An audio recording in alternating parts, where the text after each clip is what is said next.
Allez, bonjour les loulous, salut Ryu, salut Robert, Laurent aussi. Allez, je vous montre un petit peu, je voulais donner la version 4 à la dernière.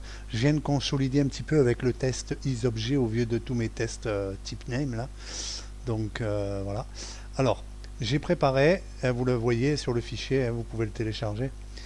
euh, deux plages de cellules, hein. Bon, c'est des tableaux structurés, mais bon, on s'en fout, c'est la même chose. Avec des noms, par exemple pour le premier, et des âges, hein. Il y a des doublons, c'est fait exprès, hein. Je les ai même repérés par des couleurs, comme ça on voit bien visuellement, hein. Et ici pareil, on voit bien que j'ai trois clés 45, hein. Et je vais vous montrer ce qu'est capable de faire cette classe. Voilà. Alors, je l'ai dit tout à l'heure, overwrite item n'est plus un argument de la fonction, c'est une propriété, grosso modo, on va dire, hein, directement du dico, de l'instance de la classe, hein. Et là, en l'occurrence, il n'y en a qu'une, hein, c'est le dico. Voilà.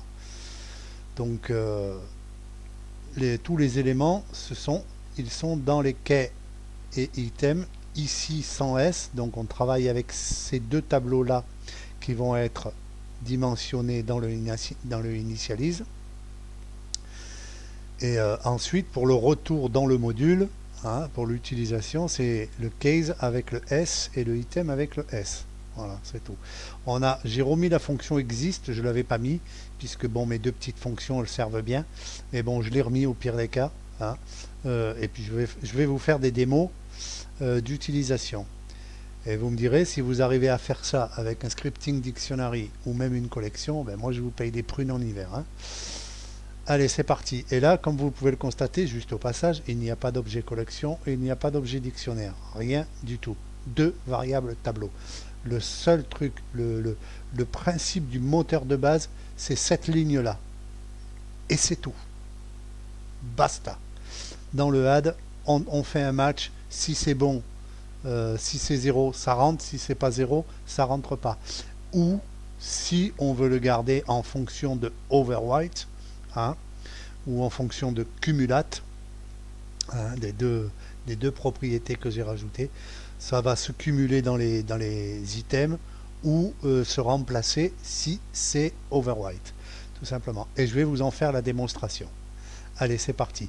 Ici, je suis en vert. Il faut que ça soit en rouge pour que une des propriétés soit utilisée. Mais je vais les mettre tout en vert.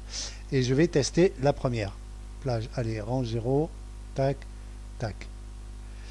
Alors, la clé Paul donne 26. On voit bien que c'est la clé Paul qui donne 26. Elle ne va pas me donner 37. Parce qu'il n'y a pas overwrite, hein. Et l'item 23 me donne orphan. On est bien d'accord. Et si je fais la liste, ici, hein, on voit bien que Amélie, hop, elle a gardé le 19, elle n'a pas pris le 27. D'accord? Et pareil pour Paul, par exemple, Paul c'est 26, il n'a pas pris le 37. Ok? Maintenant, je vais faire overwrite. Hop, et je relance la même. Tac, tac. La clé Paul, elle donne maintenant 37, donc bien la deuxième. Donc la première a bien été écrasée. Et l'item 23 donne toujours orphan. Ok? Et si on lit la liste, hein, on voit bien que Amélie, qui avait 19 au départ, hein, elle a 27 maintenant. On est bien d'accord. Que Julie, qui avait 45, eh ben, elle a 29 maintenant. Elle a rajeuni, hein. Et Kevin, qui avait, je ne sais plus combien, il avait 55. Maintenant, lui aussi, il a rajeuni, il a 35. Il est où, Kevin? Voilà, 35. Vous voyez? Donc, overwrite item, ça a bien écrasé l'ancienne clé, hein, et il n'y a pas de doublon. Ouais. Allez, maintenant je fais ça et je vais faire cumulate. Alors qu'est-ce qui se passe avec cumulate? Allez, je reteste la même. La clé Paul donne 26,37. Vous voyez, j'ai cumulé les deux. Et l'item 23 me donne toujours orphan. Quand on fait la liste, on voit bien que les doublons ont été cumulés, compilés dans l'item. Vous voyez? Tout simplement. Voilà. Si vous faites ça dans une simple boucle avec un dico, moi je mange des prunes en hiver, hein, entre parenthèses. Voilà. Je vous le montre, hein, il y a un tableau, les fonctions dispo, add, exist, remove, sort, to table et key item reverse. D'accord? Allez, maintenant, on va tester un petit peu le numérique, parce que dans une collection, vous savez que quand on rentre des numéros avec une collection, ça peut générer des erreurs quand l'item est égal à la clé. Enfin bon, bref, on a souvent un problème. Moi, je ne rentre pas dans ces considérations. J'ai deux tableaux, un qui me sert de clé, un qui me sert d'item, et je dois pouvoir mettre ce que je veux. Il ne doit pas avoir de doublons, hein, et je dois pouvoir les reverser, hein, d'une manière ou d'une autre. Même si après dans le reverse, effectivement, qu'il y ait des doublons, hein, dans les quais, puisque après les items deviennent des quais, c'est pas un problème. Mais dans une des deux colonnes, il ne peut pas y avoir de doublons. Il ne peut pas y avoir de doublons per clé. C'est pas possible. Donc, allez, c'est parti. Je ne sais plus comment elle s'appelle, peut-être. Ouais, le test orange numérique. Attends, je vais enlever ça. Je vais enlever les propriétés. Allez, test numérique. Voilà. Et vous voyez, vous allez pouvoir constater que, en plus, le sort, hein, à chaque fois je fais un dico sort, et j'ai mes items dans l'ordre, mes keys dans l'ordre. Ok? Donc on voit bien que là, la clé 45, j'en ai qu'une, hein, et c'est l'item 18, et c'est la première. Il n'y a pas eu overwrite ni cumulate. D'accord? Allez, overwrite. Overwrite, allez, on teste le numérique. Là, qu'est-ce qui s'est passé? On va reprendre la clé 45. J'ai l'item 14. L'item 14, c'est bien le dernier. Donc, la dernière a écrasé les deux autres. Je n'ai toujours pas de doublon. Ok? C'est pas compliqué. Hein? Allez, c'est parti. On va tester un petit peu. Test range 1. Je ne sais plus ce que ça donne comme test. Amélie, patin, couffin. Ouais, c'est le même test, on s'en fout. Tiens, la fonction remove. Alors la fonction remove, je vais vous montrer l'utilisation dans le module, hein, on l'appelle, voilà. Dans la fonction module, toujours pareil, à chaque fois je fais la même chose, je remplis mon dico avec les éléments de la table, je fais un sort, hein, je ne suis pas obligé, mais bon, je peux le faire, et je fais un dico remove sur Paul, remove sur Paul. Donc je supprime la clé Paul. Ok? Allez, on va tester. Hop. Et là, je l'ai renvoyé dans un tableau. Et là, ça vous démontre aussi la fonction tout table. Voilà. Que je peux renvoyer ça. Et là, on voit bien que je n'ai plus ma clé Paul. Voilà. Que ce soit l'une ou l'autre. Je n'ai plus de clé Paul. Ok?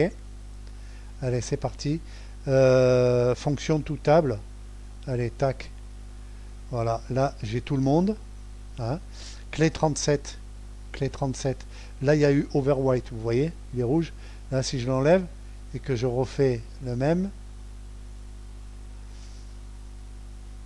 Paul est à 26. Vous voyez? Et 26 c'était la première clé. Maintenant si je fais cumulate, allez, je refais encore le truc tout table. Là, j'ai mes clés cumulées, j'ai mes items cumulés pour les mêmes items. Pour Paul, j'ai bien 26, 37. Hein. Pour Julie, j'ai bien 45 et 29. Hein. Pour Kevin, j'ai bien 55 et 35. Hein. Donc tout est bon. Si vous arrivez à faire ça avec un dico, juste dans l'appel, hein, juste à faire ça, dico.sort. Sans faire une usine, un moulin à je sais pas quoi là. Donc voilà. Bon, c'est une démo vite fait, comme ça, vite fait. Bon, j'ai fait plusieurs. Ah ben tiens, l'objet. Il serait intéressant de montrer à Laurent, puisque c'est Laurent le demandeur en fait. Laurent, la fonction objet range. Des objets dans l'item. Allez, c'est parti. Hop, range. Et là, j'ai bien item et j'ai les adresses. On va voir la sub. Hein. Je vous montre. Hein.